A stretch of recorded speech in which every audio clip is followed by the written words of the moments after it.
Okay. Well, Mr. Couch, obviously this doesn't look like much better than a dig. What do you hope to tell these folks? Because they seem pretty reasonable, seem to have been doing what they are supposed to do to try and be good neighbors. After they received the petition, they did start improvements specifically on the lighting issue, that there were bright lights here that shined off their property. So they've hired an electrician to come in and adjust all their lights to make sure that doesn't happen. They've also instructed their drivers to discontinue the use of Jake brakes whenever it's safely possible. They purchased a decibel meter reading device and went out to all the different points on the compass here and read their decibels during normal operations and found them to be 40 to 50 decibels, which is a low volume compared to like a jackhammer or whatnot. It is a thriving business. They are growing.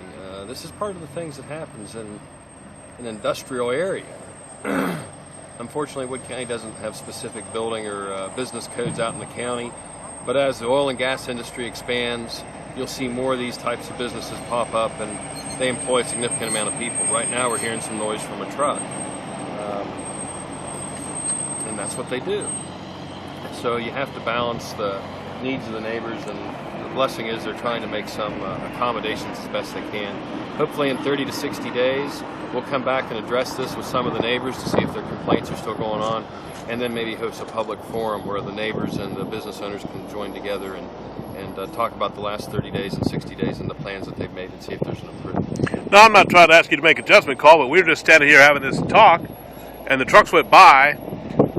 Do you hear that's no more noisy than standing along the highway? No, and you and I were able to still converse. Now, if this happened at 4 in the morning in my backyard, it'd certainly wake me up.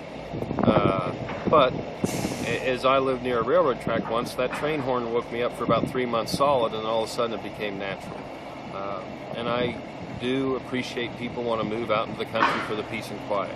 This was 10 years ago and 15 years ago an industrial site, and we saw pictures today of a really poorly run industrial site, one in which the county had been on to try to clean up for some time.